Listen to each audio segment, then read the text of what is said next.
Hello and welcome to An Old Man Watches, and today I'm going to be talking about more John Wayne westerns from the years 1934 and 1935, so a long time ago. And back in the 30s, just in case you need a little bit of context, major studio pictures were released at cinemas with a number of supporting features. These included newsreels, cartoons, and often a second, much smaller budget film from a small studio, a B feature, you might say, and in fact that's exactly what people did. This is where the concept of a B movie comes from. And during the 1930s, John Wayne was a frequent leading man in these B features, churning out a new movie on average every 6 weeks or so. It's not a model we see today, generally speaking, with the notable recent exception of Bruce Willis. He churned out 8 films in 2021, earning himself a very special Golden Raspberry Award nomination in the process, and he has 8 more scheduled for 2022. I watched one of the 2021 offerings, Cosmic Sin, and there may one day be a video about it, but I can give you the synopsis of what that video will say right now. This is a bad film. But are these bad films? Well, it was a very different time in the industry, and we're not here to talk about Bruce Willis, we're here to talk about John Wayne. And I have to be fair to Wayne, he shows every sign of working a lot harder in these films than Willis does in his. Still, when you're making movies on a production line schedule like this, one every 6 weeks, they're definitely going to have some common features, including some common weaknesses.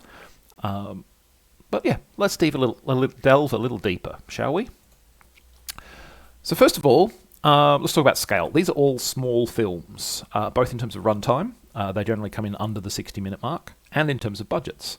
And those constraints have some definite impacts on the movies themselves, as you'd expect.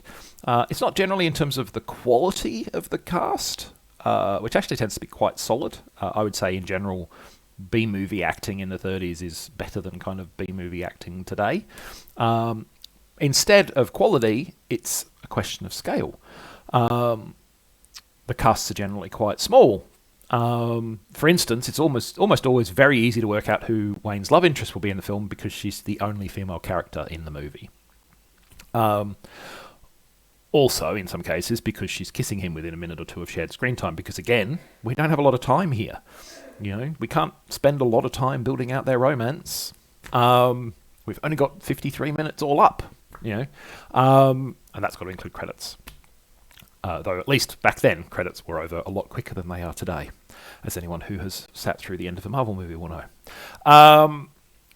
Similarly, the short runtime and small cast sizes tend to restrict these films to quite simple plot lines and scripts. This is relevant to The Star Packer, one of the movies that I looked at for today's video, which runs slamming into the issue. The whole premise of the plot is built around a shadowy, unseen villain whose whole gimmick is that no one knows who he is.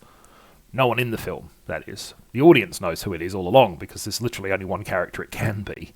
Everybody else, has another function in the script. So, yeah, it's that guy. Don't go into these films expecting much depth or complexity, I guess I'm saying.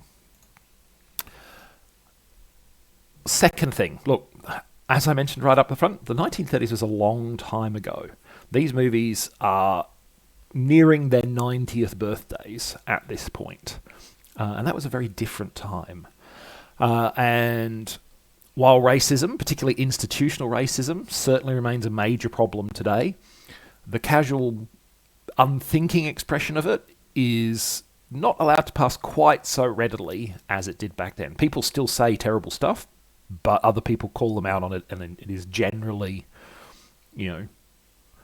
recognized as an inappropriate thing to say. There are certainly, people out there who lament the fact that they can't just be, racist anymore, but yeah, these videos are not for them. But in the 1930s, people said stuff, and they said stuff in movies. And Paradise Canyon, again, one of the movies that I looked at today, has what is by modern standards a mind-bogglingly racist line, casually delivered in passing by one of the supposed good guys of the script.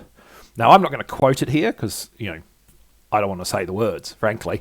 Suffice it to say that the line of dialogue literally denies that the native peoples of the Americas are human. Now, it may not have been written with that intent to communicate that. I certainly hope it wasn't. But if you just look at the words, that's what's actually said. It is, alas, pretty much the only memorable thing about Paradise Canyon, which is otherwise as utterly generic a 1930s B-Western as pretty much any I have seen. So, yeah, not recommended, basically, that one. And then finally, occasionally, despite their limitations, these films do manage to be memorable for, more than their racism. And The Lucky Texan, the last movie that I watched as part of this video, is one such case. Now, don't get me wrong, there's a fair bit of this movie that's straight out of the B-Western playbook. We've got an old-timer who needs John Wayne's help and who just happens to have a pretty young female relative. There's a crooked businessman who has Yukima Canute as a henchman, and there's a hero getting arrested for a crime he did not commit. These are all staples of the B-movie, particularly the B-movie Western. But then it's like the film took these ingredients and mixed in a big dose of crazy. This is a movie with Gabby Hayes, pictured on your screen right now, in drag, with that beard. It's also a movie with a lassie prototype as its principal method of plot development.